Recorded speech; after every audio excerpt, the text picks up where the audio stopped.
Welcome to Keep It Humane, the podcast, where we dive deep into topics surrounding kindness, compassion, and creating a more humane world, whether it's in our communities, in the workplace, or in the world of animal control and shelters. With our hosts, Ashley Bishop. And Ashley Bishop. And I'm Daniel Ettinger. This show is sponsored by Tomahawk Live Trap. Check them out, livetrap.com. Hey there, welcome back. It is Daniel and Texas Bishop. Wisconsin Bishop can't join us this week. She she started because it's already snowing up there as a snow shovel removal company. So she's up there going door to door. I think she even has the twins with her, and they're getting some extra money. So she's a little busy this Sunday. She can't join us. No, thank you. No Uh, snow. No, thank you. I'm telling you, I am so grateful that I do not have to deal with snow anymore. Like some of y'all don't understand what it's like. Like you got to get up earlier than when you need to, because you're still expected to get to wherever you have to be, whether it's work, an appointment, or whatever. You got to start your car if you don't have a garage. Then you have to wipe it off with all the snow that's on there. Then you have to scrape the ice off of that bad boy. Then you just hope your hands aren't too cold where you can still open the door because your fingers get all frozen like this. If you're watching on YouTube, you know what I'm talking about. You can't move them.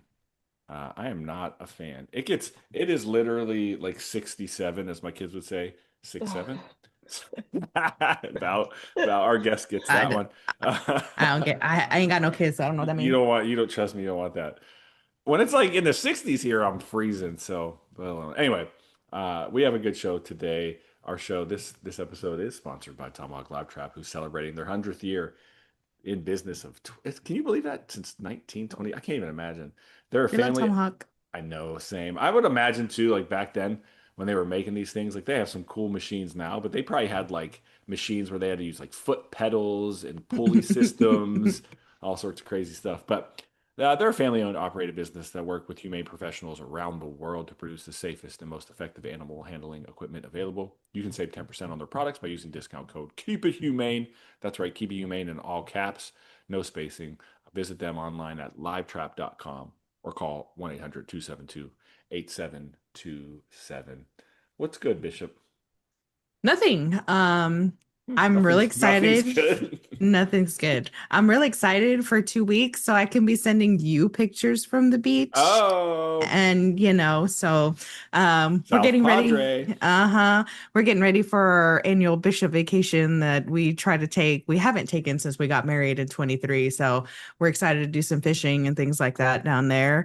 But no, I mean it's busy. We're in Texas, so we're never not busy.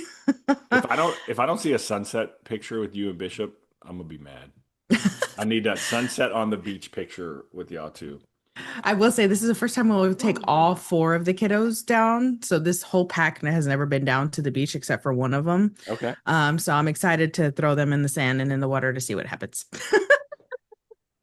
That'll be fun.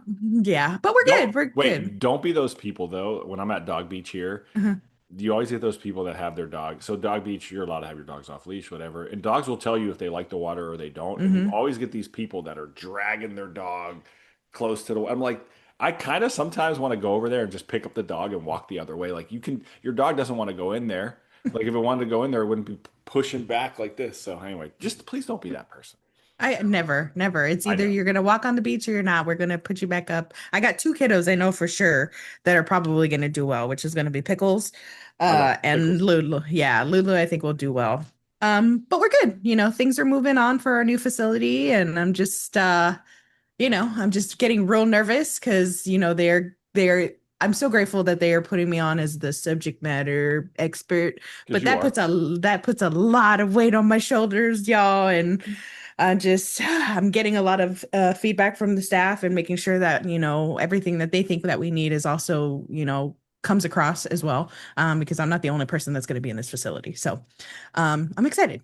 How about Well, you? I'm excited for you, and we have a great resource on the show that you can kind of bounce some ideas off here in a second because I think she'd be able to share some great things about shelter builds and all that good stuff. But I'm good, just honestly, just living the dream in some aspects. Every day I get to wake up and just look outside and say like, wow, like the beach is right there, the I palm hate you. trees are right there. It's I hate you. no, I mean, I'm grateful for it. Like it's truly something that I've wanted to do for a long time. And yeah, just trying to stay busy. As you know, I just moved again for the too manyth time.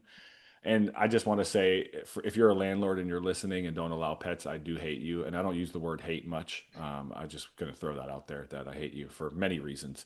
But outside of that, I'm great. Yeah, just keeping busy. You know what I mean? Just I doing. know it. It never stops. It never stops, folks. For us in the animal world, it's go, go, go. I do have some cool announcements coming here in the Oh, future. I know I didn't even tell you about it yet, wow. but it's coming. So just You stay didn't tell tuned. me you moved. You got other secrets. You know how many Bishop times? and I are gonna gang up on you the next time we're here. Well, yeah, you should. You should. But for now, I think it's important that we introduce our next guest. I'm excited to bring to you Val Wilson, who is the executive director of Animal Humane New Mexico. Really super excited to have you on the show. Welcome. Thank you. Thank you so much. It's exciting. I've never done a podcast before, so Well, this will you be seem fun. like a natural. You'll fit right Oh, in. goodness. You'll fit right in. I got the chance to meet you a couple months ago, or like a month ago now, at your Yeah. conference down there in Albuquerque, and what an amazing conference that was. I hope you guys got good feedback for the classes. It seemed like it was really well attended. But why don't you let our listeners know just really quick a little of your background, how you got into animal welfare, and a little bit about your programs. Yeah, absolutely. So, like you said, I am the executive director of Animal Humane New Mexico. We are based out of Albuquerque. We are a private nonprofit, no contract shelter here locally. And I was a veterinary technician for most of my career. I started as a little baby vet tech in high school, of course, with the glorious dream of going to veterinary school. And after 3 years of rejections, I was kind of lost and didn't know what I wanted to do. I know I wanted to be a leader of some sort, and the practice that I was at previously, I knew I was never going to kind of make my way up the ladder there. Their management team had been there for a really long time. So on a whim, I actually was looking for a new job for my husband and saw that Animal Humane was hiring. So my story there is very special to me because I started as a lead in our veterinary clinic. And within 8.5 years, I worked my way up into a director role. And then in 2022, I was voted on as executive director. So I am the youngest executive director for our organization. Yes. So I was under 40 when I became the ED. Under 30, And what are you talking about? and oh yeah, I wish. Lots of lives lived in that 10 years. But I always love sharing that story, especially with our entry level staff, that you can be me and you can do this. And if that is your goal and dream, I'm here to help you succeed and get there. So really, really special. I've been in sheltering for a little over 10 years, all at Animal Humane. So I've kind of learned the ropes, but coming from vet med side, I definitely have a different perspective, especially when it comes to humane euthanasia and things of that nature, of really trying to build that resiliency within my younger staff that have not been exposed to as much euthanasia. So yeah, that's my story in a She nutshell. she fits in just with me and other Bishop. I That's why Dan was going Yay! crazy. I know that's Because why I we was yeah. yeah, we started very similarly. I started on the shelter side and then I went to the vet side. And then similarly, I was like, yeah, I'm gonna be a vet. And I was like, man, I don't know if I want to do that. And so yes, I am also the youngest supervisor in the entire city for us. And I've been doing Yay. it for about 5 years, and I've been in the industry for about 16. But how awesome, how awesome. Yeah. Congratulations to you. That's amazing. Um, so what does your team look like? You said you're a non-contract. So like what do Yes. you guys, who are you taking animals from, and kind of what resources are you offering your community? Absolutely. So we actually just celebrated our 60th anniversary in Wow, Wow. September. that's awesome. So yeah, so we've been around for many, many years. We were founded by the Colonel and Miss Evans, our founders, who really saw the need of spay neuter. Hmm. So their focus initially 60 years ago, they actually started the organization out of their home, eventually finding a location, and it is our current location. We've never moved. And it's I like to call it a colorful location. We are it also is known as the International District, also known as the Mm, War Zone. So mm, over the 60 years, the demographics of the location of the shelter haven't really changed. If anything, they've actually gotten worse. Mm. And so it's mm, always been important that, a lot of people in our community, why don't you move to this area? It's, more prevalent and have a better demographic. And Mm. to stay true to the founders, we have always wanted to be in the community that needs us the most. And Makes sense. so we have stayed at 615 Virginia Street for 60 years. And our focus has always been at-risk pets. The way our mission statements is we help improve the cats and dogs in New Mexico through sheltering, adoptions, humane education, and veterinary services. So our main focus, as far as where we get our animals, about 60 to 70%. There's that 6-7 again. Um, all day long, I hear it. So about 60 to 70% of our animals do come from transfers through our Project Fetch program. And mm. that is working with close to 60 different organizations across the state of New Mexico.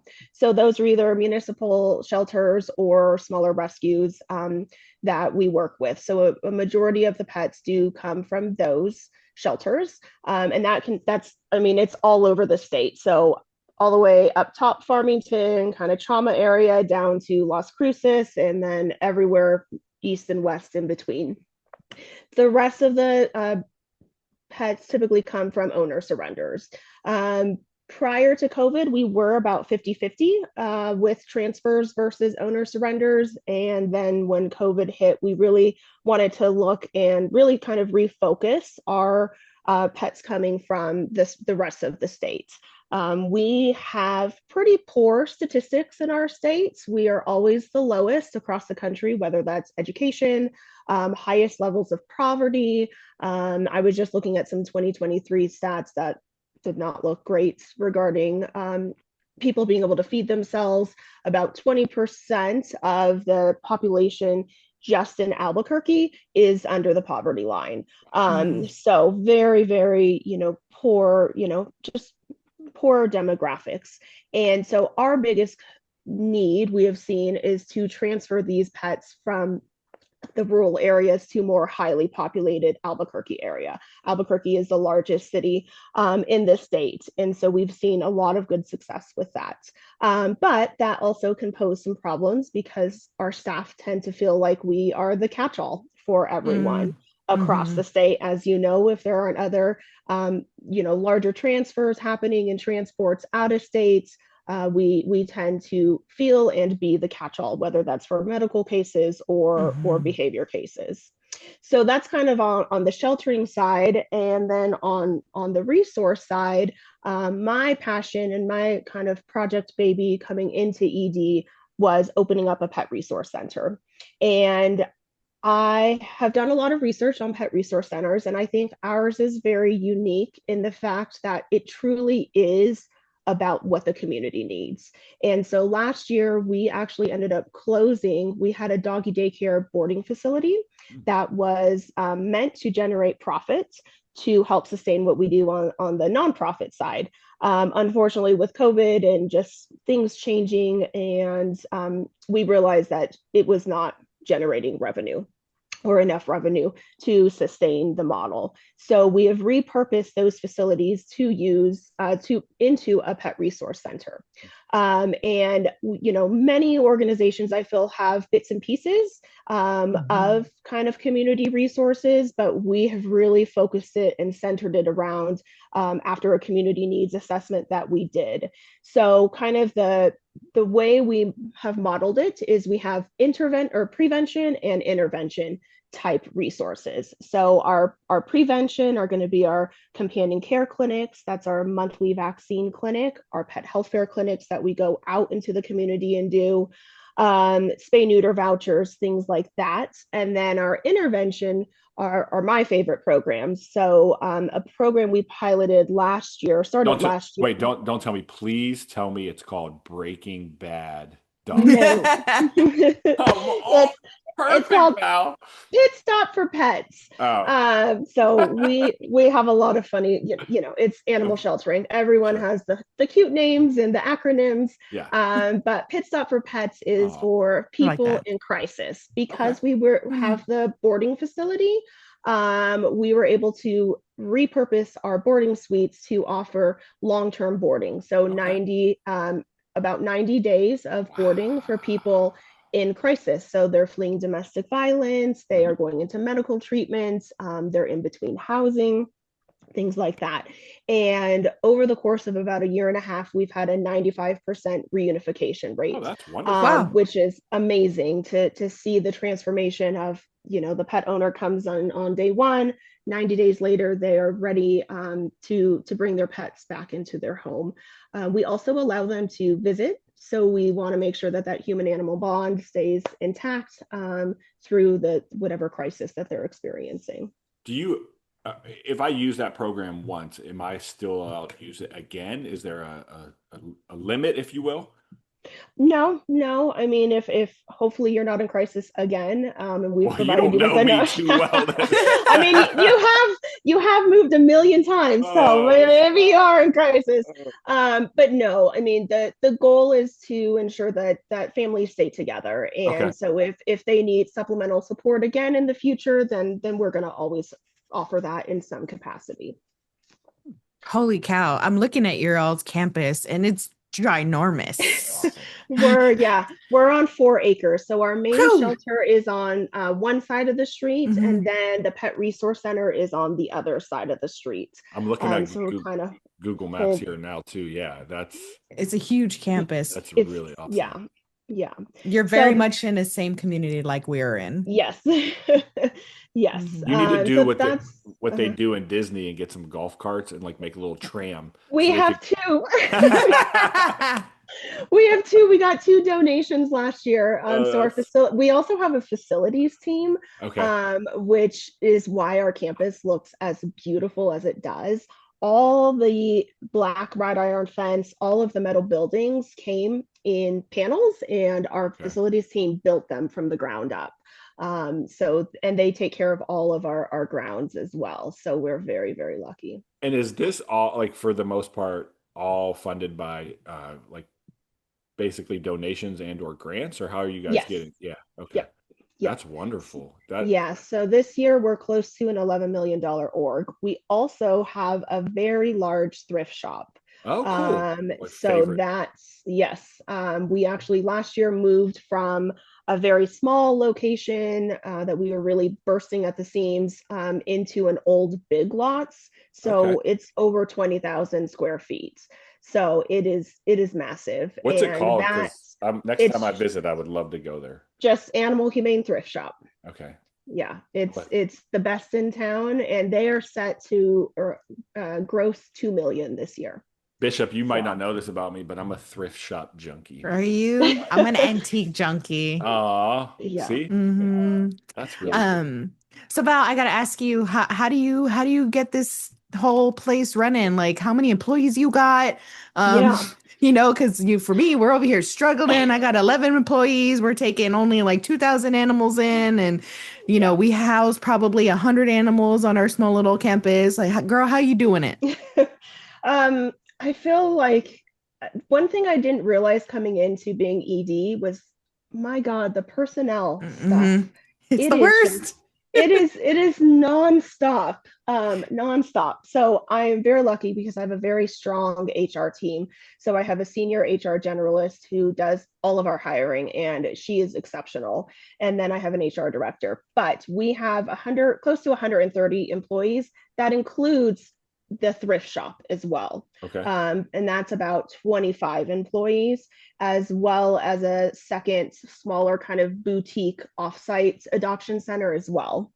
So most of the employees are at our main campus in the shelter. We have a very robust development and marketing team. We are putting more focus on kind of the foundation and bare bones of the organization, which is, the boring stuff, SOPs and the training and things like that. When I first took over, I didn't know this because it wasn't transparent information to me, but we had about a 40% turnover rate. Oh, wow. And we feel it, we see it, but to Mhm. really look at the data and the impacts that it had as far as resource allocation across the organization was pretty detrimental. And so I have gotten that down to about 20% That's great. over 2 years. So it's, baby steps in that way, but really listening to what the team wants. And many of them want that professional growth and training. They want to know how to do their job and do it well, because they don't want to feel like they're a time waste or a time suck to the rest of the organization. And so we've really put a focus on that, but it takes so much time, so It much time, does. so much time. We have also put a focus on SOPs, and we make the SOPs, and then 5 years later we're like, where did they go? What we're not Mhm. even doing this Mhm. anymore. The structure is changed. And this year alone, I think I've reviewed, and I review all of the SOPs, and I think that is it takes a lot of time, but Mhm. as the true, the leader of the organization, if I don't know what their daily jobs are, I can't do my job or hold them accountable to do theirs. So I think it takes a lot of time. But when they ask me a question and I know the answer, they are like, whoa, who is this lady? How does she know that? It's not part of her job. But I think putting in that time has really showed that I care about them, and our leadership team cares about them, and that we want them to be successful in any position, whether they are the cashier at the thrift shop or they're helping the client that is in crisis at the pet resource center. So it's not to say that we haven't had to make hard decisions with staffing, just as every other organization does, or we're constantly counseling and doing mediation. But I think being as transparent as possible as well, in I messed up, maybe we shouldn't have changed whatever change happened, and holding myself accountable for the staff. I feel like people just assume leaders, whether it's you as a director, Bishop, whether it's you as your director for your shelter, like they just assume that you're perfect. I mean that, like that you are in this position and you don't make mistakes. One of the Yeah. things that I value in a leader is vulnerability, and I Mhm. value that transparency. And I think for me, I would still say I'm like somewhat of a new leader. Like I've only been doing it for, maybe the past like 5, 6, 7 years. Sorry, I had to throw that in there. But I just feel like even if I was a leader for 20 years, I would want to continue to learn. And shout out to Bob McDonald. Bob McDonald was what was his title? I don't want to mess this up, but I know I will.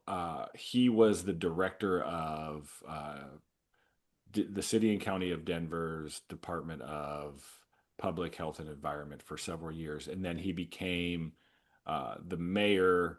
Appointed him to the public health. I forget what it was, but Bob was like everybody liked Bob, and rightfully so. Environmental Health Services Director. There you go. Shout out Bob McDonald. But I went to him once and I asked him, Bob, how do you do it? Like, how do you just people like you? Like when you come and talk, like I've never heard anybody say seriously anything negative about Bob. And I'm sure they have, but I've just never heard it. And I don't think he brings that kind of energy. And he said, I remember him saying this to me. He said, when people come to me, I just try to listen. Yeah. And a lot of times they already have the answer. So I let them tell me the answer. And then I just agree with them. And I was like, wow. I was like, that goes a long way. And I think a lot of times directors think that they have to be the ones telling you what to do. And I'll never forget that from him. That was some advice that I hope to carry with me for the rest of my career.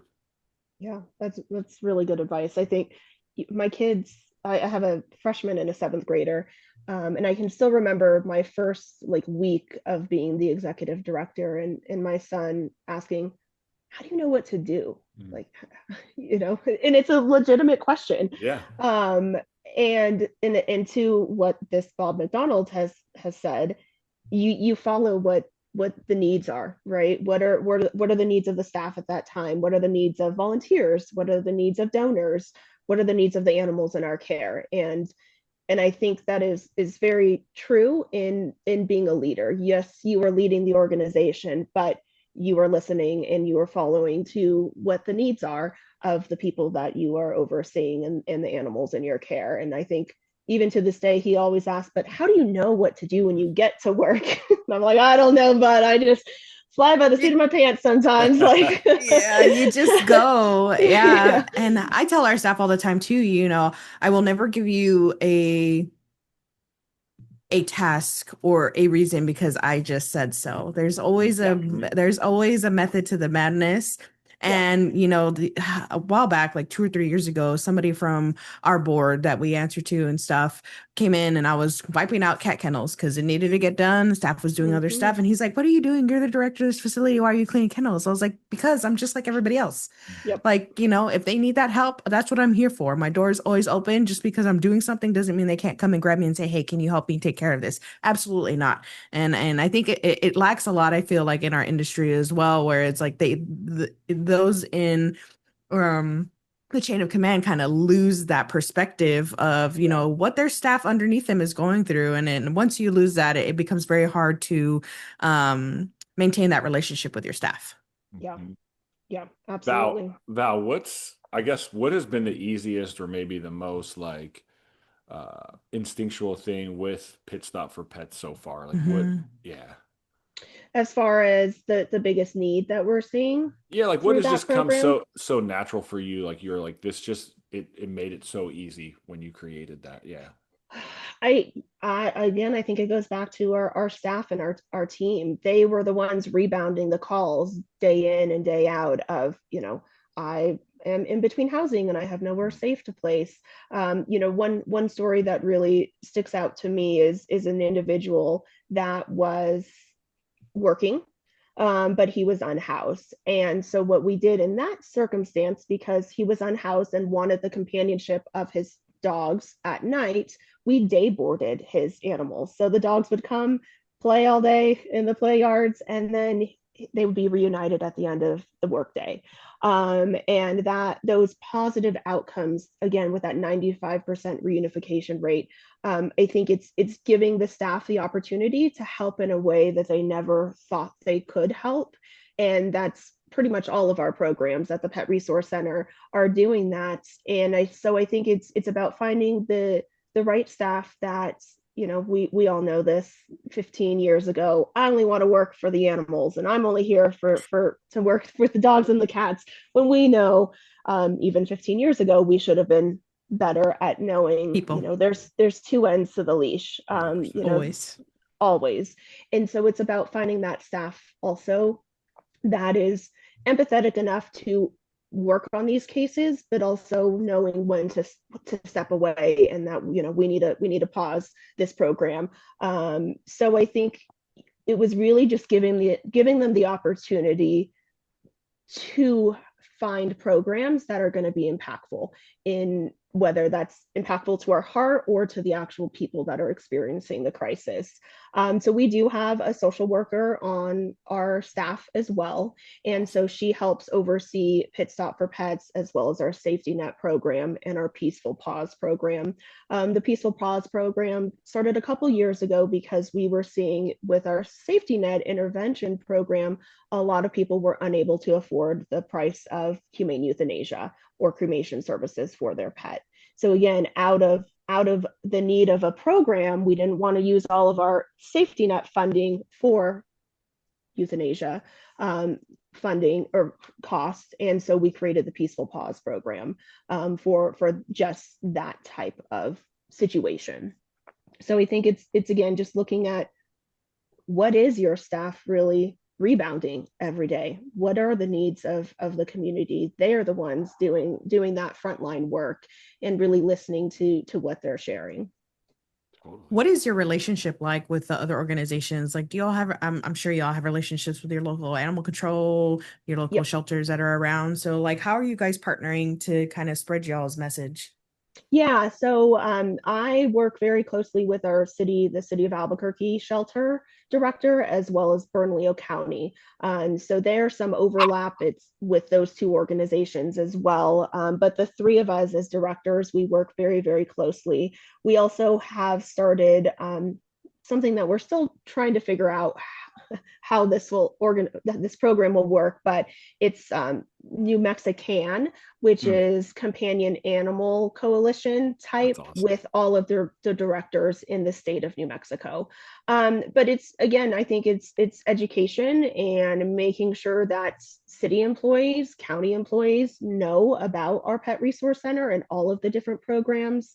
We've also are working with an organization called Gateway West, Rio Grande Food Project. It's about finding the time and the staff time to start Mhm. making these relationships, because once people know the services and offerings that we have, it it checks a box in their company or their agency, and now they're like, oh, thank God, like this place can help with the animal side.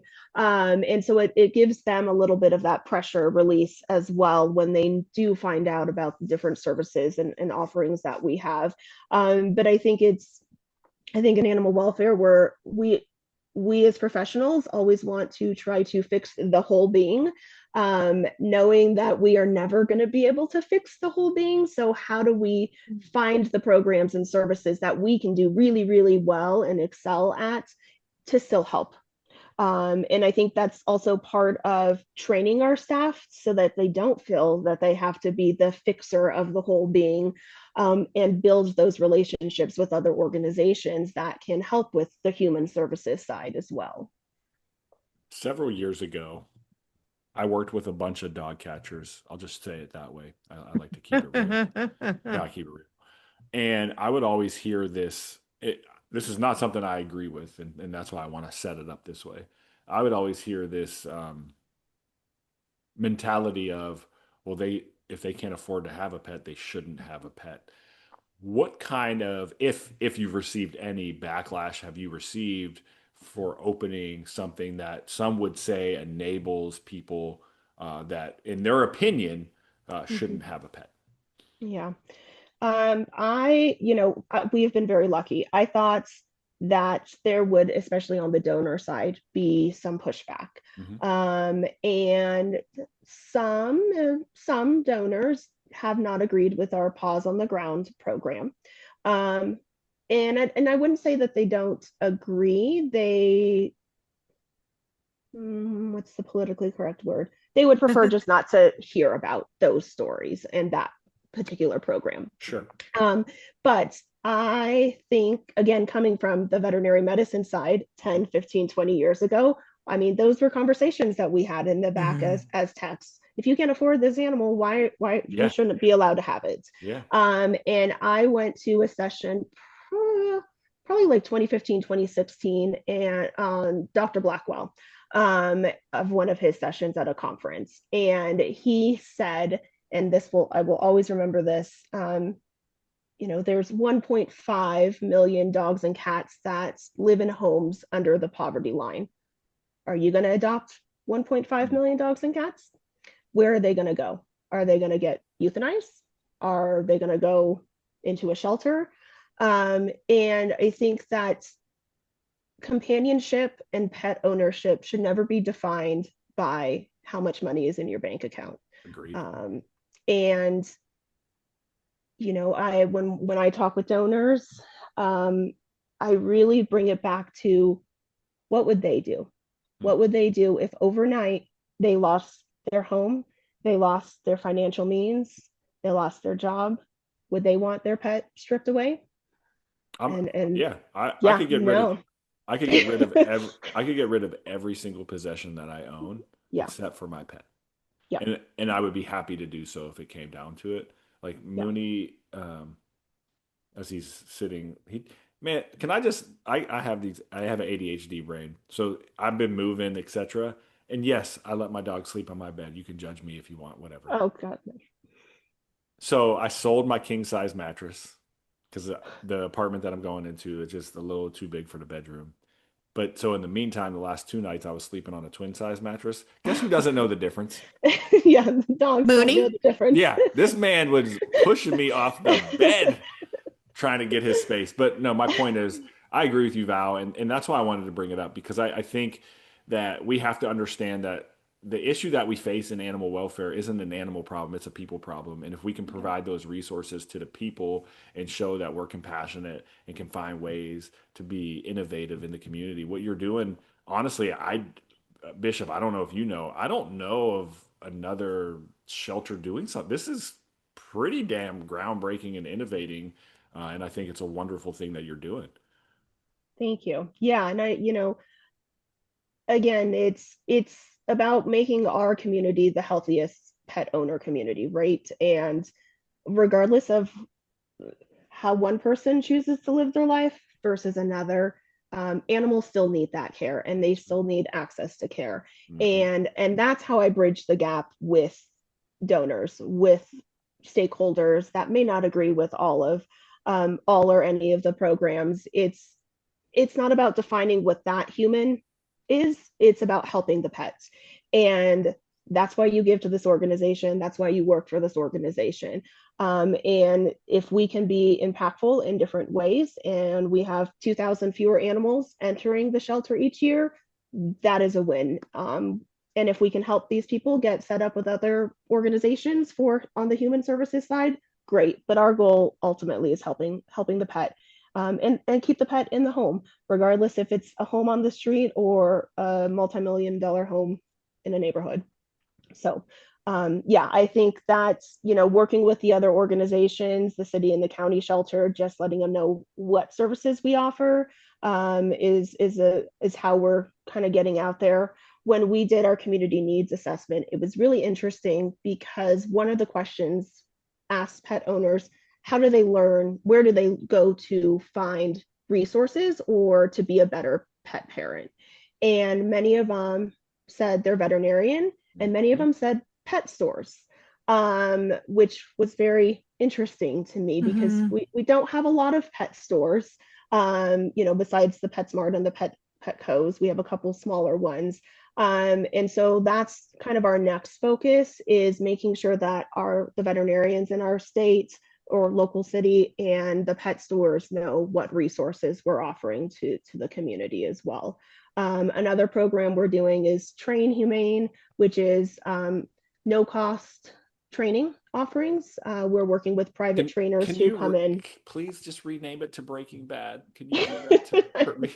What? It doesn't go with our brand. Okay, fine, but you're in Albuquerque. All right, sorry. No, I know. So, but yeah, anything that we can do to just bridge that gap for pet owners. Our pet food pantry, we've had that for many years, and so we are now doing a kind of off-site distribution area. So Rio Grande Food Project, an unhoused dormitory we go to a couple times a month to bring food to them. So Does your anything that we can do.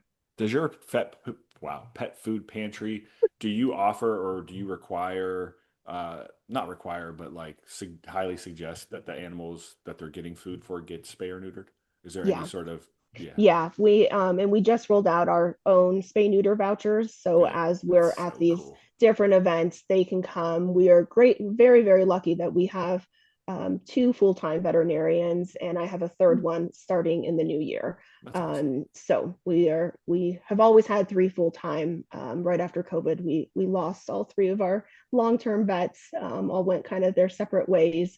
So we've been with one full time for the last couple of years, and we just hired a second earlier this summer who's amazing. So they kind of dual purpose. So we have an on-site brick and mortar veterinary clinic, but now they're also helping with the pet resource center, going out into the encampments, into these other locations, and kind of doing those pop-up little spay neuter or voucher vaccine clinics, and preventative care. So it's been great to get them into the community as well.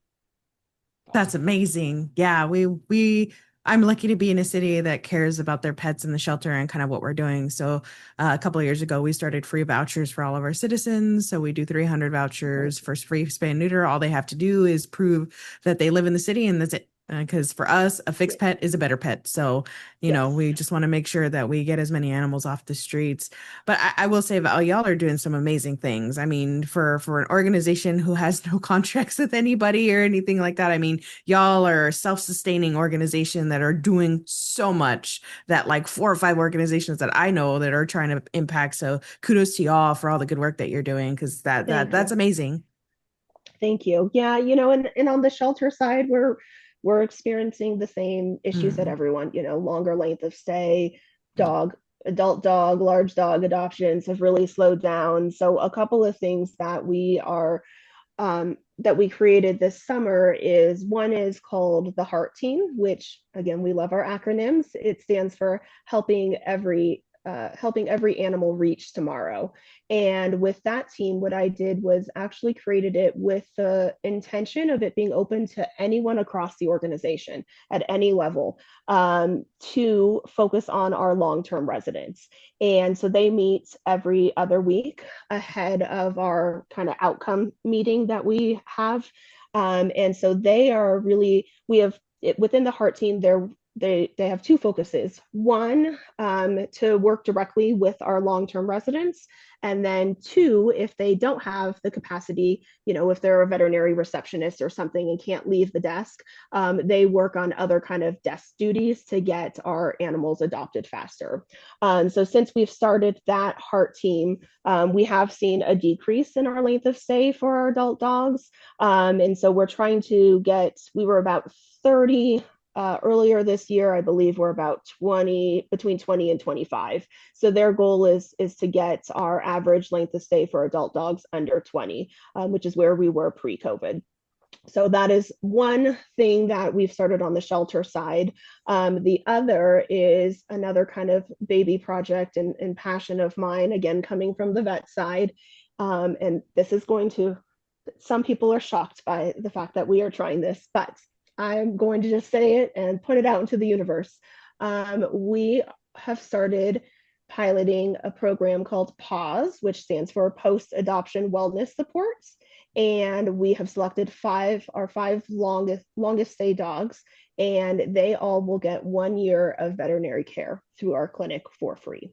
Awesome. So that means if, they take the dog home and in 4 months it gets hit by a car, we're going to provide all of the medical care at no cost. If they get, a little laceration and need some wound management, we're going to cover it. It will cover any of their Flea and tick meds? flea and tick, a dental, I mean, you name it, it's gonna cover.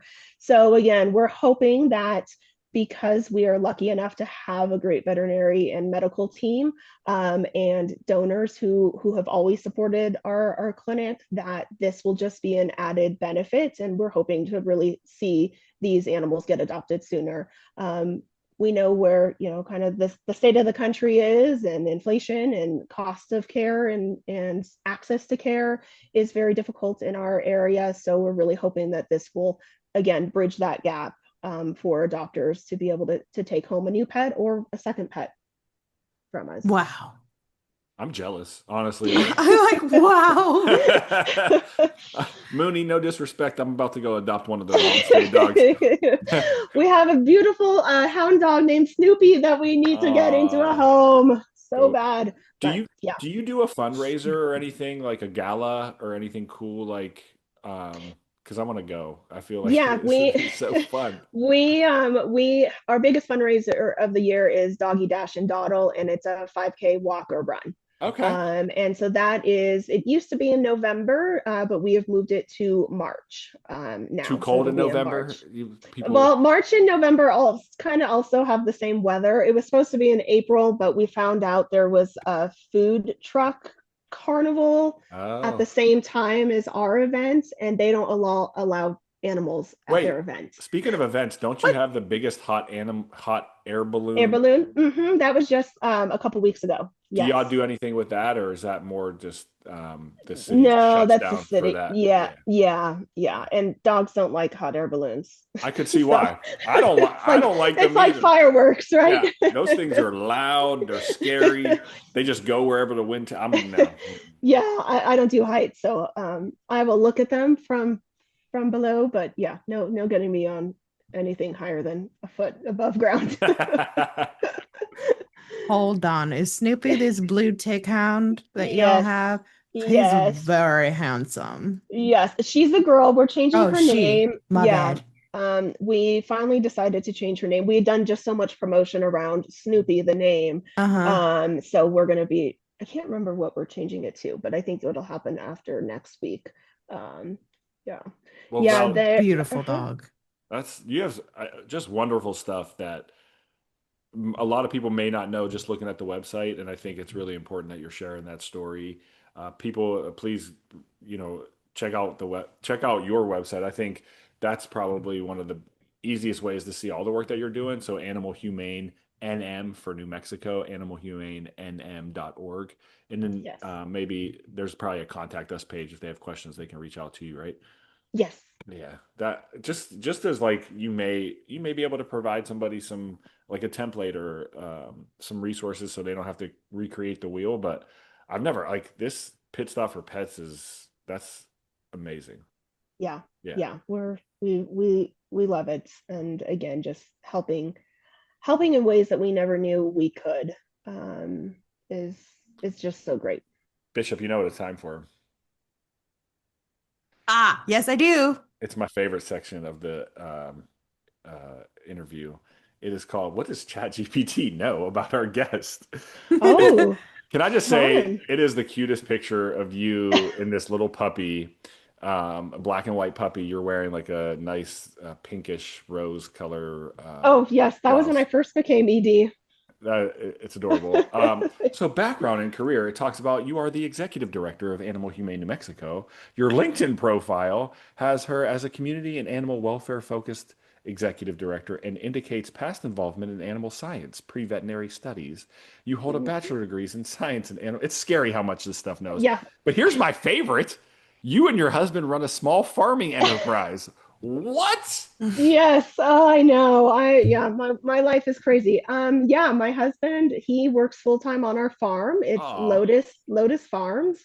And we have three employees plus him. wow. And we raise pastured poultry, which is the most humane model of raising meat chickens, Okay. and forested pork. So our pigs live in the forest. So I live on Oh, 33 wow. acres, which Wow. I was going to do the interview outside, but then I got cold. That's why I was like, I'm cold.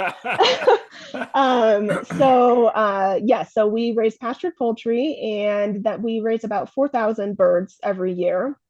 And our primary place we work is the Santa Fe Farmers Market, which is Okay. one of the top farmers market in the country. And then we also have our chicken, duck, and pork in Farm and Table, which is a local restaurant, high end restaurant. So yeah, That's my really cool. Has your husband always been involved in stuff like that? Like, did he grow up? No, Oh, no. Oh, no. I mean, he grew up in Arkansas. His okay. grandfather was like a factory farm chicken Okay. or farmer many years ago. But no, we one reason we started the farm is I had cancer in my Oh, late 20s. Yeah. And so my kids were babies, and we really started looking at what we were putting into our bodies. hmm And at that time, he was in a job that he didn't really enjoy. And we were on an acre of land at that point, and then we moved over to where we are currently. And he loves it. You know, we the biggest part is raising these animals humanely. They live a short life, but it has to be a good life for them. sure. And so that's really important, of course, for all of us on the animal welfare side. Sure. But it's turned into a very successful business, and very busy. That's leading up to this meeting, I was outside doing chores with him. um, and he's still out there, but you know, our kids help on the farm. They work at the farmers market. They have their own little sales pitch. But yeah, I have a whole nother world of revolving around animals as well. So Well, it's really awesome. And Mm-hmm.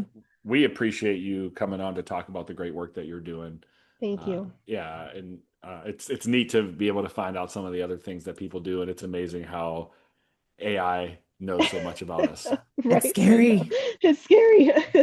So Yeah, scary. I don't like Googling myself because who knows what's out there. No, I'm surprised it didn't bring up the kitten takeover. On our Oh, social media, the oh. kittens took over for a ransom. Let's just see. Um, yeah, Kitten. What about the kitten? Let me ask it. What kitten. about the kitten takeover?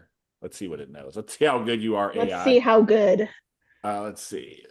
It's thinking, which is Ooh, we may uh, have. okay. The kitten surge in late July 2025. Are we tracking? Yeah.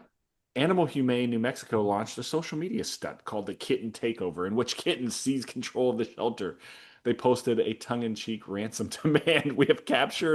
Uh, we have captured Executive Director Val Wilson until our ransom is paid. Yeah, there Wow! is video, a picture of me in a cat uh, kennel. I can fit in Wow! one. I could Yeah, imagine. Yeah. yeah, Wow. That's I can fit in hilarious. one. Yeah. So there it is. Yeah, It has it. there. It knew about it. That's funny. Yeah, that was a great fundraising That's appeal. really cool. It was a lot of fun. The staff loved it. My kids even got in and donated via social media, and they left a little note that said, "Keep our mom, free the cats." So my Uh, husband was in on it. One of the e-blasts said that Val's husband needs her back. But yeah, it was a fun time. That's awesome. Well, keep up the great work. Thank you. It is actually truly amazing to hear all the It things that you're is. doing. Thank you so much. Yeah. It is. Kudos to you and your staff. It's just wow. Wow, wow, wow. Thanks. Yes, if you're ever in New Mexico, please come by. We'd love to have you. How far is that And from you, Bishop? That's like, I don't know. My mom lived in Arizona at one point. I know it's 16 hours from where she was, and I live, so it's gotta be shorter than that. where yeah. are It's you? What I'm part of in Texas? I am like an hour from Houston. Oh, east or Yeah, west? east. East. Okay. Yeah, it's probably like because we've driven from here to Florida before. Oof, that sounds long. It was over a couple of days. It's But it's probably like 10 hours would be my guess.